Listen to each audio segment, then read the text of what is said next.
இங்க பெரம்பூர்ல ஜெயிச்சிருக்கிறாரு. இங்க இருக்கக்கூடிய பெரம்பூருக்கு போய் நன்றி சொல்றதுக்கு வக்கு இல்ல. இதுவும் நான் சொல்லி தான் போனாரு. சட்டமன்றத்தில் நான் சொன்னேன், திருச்சிக்கு போய் முதல்ல நன்றி சொல்லுங்க. 20 நாள் முன்னாடி சொன்னேன். போனாரு, நன்றி சொன்னாரா?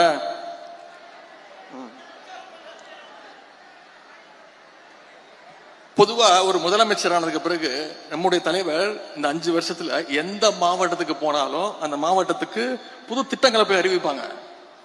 ஏதாவது ஒரு திட்டத்தை அறிவிச்சாரா? திருச்சிக்கு போனாரு, ஏதாவது திட்டத்தை அறிவிச்சாரா?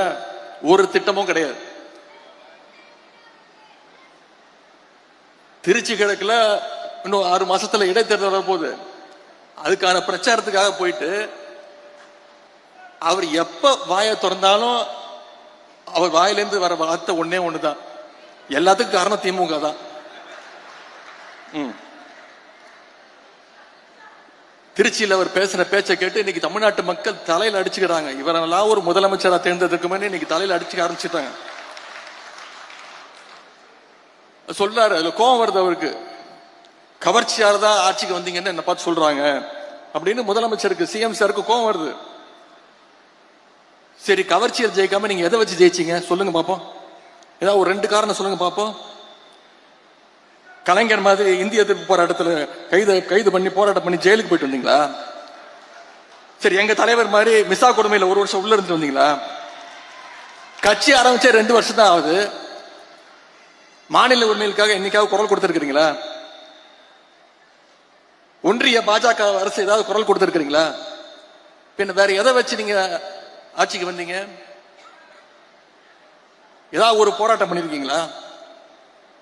எல்லாத்தையும் விடுங்க. தமிழ்நாடு முழுக்க போய் மக்களை சந்திச்சு உங்க கொள்கை என்னன்னு சொல்லி ஓட்டு கேட்டீங்களா?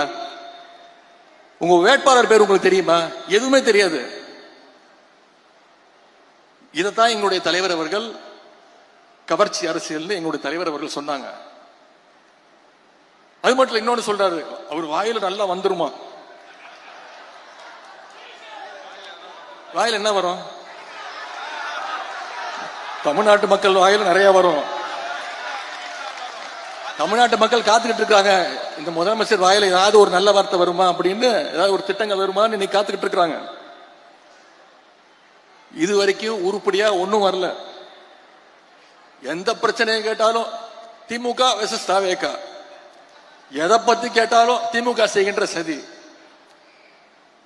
இப்படிப்பட்ட ஒரு முதலமைச்சரை இன்னைக்கு தமிழ்நாட்டு மக்கள் தேர்ந்தெடுத்துட்டாங்க. அந்த முடிவை நம்ம ஏத்துக்கிட்டு தான் ஆகணும்.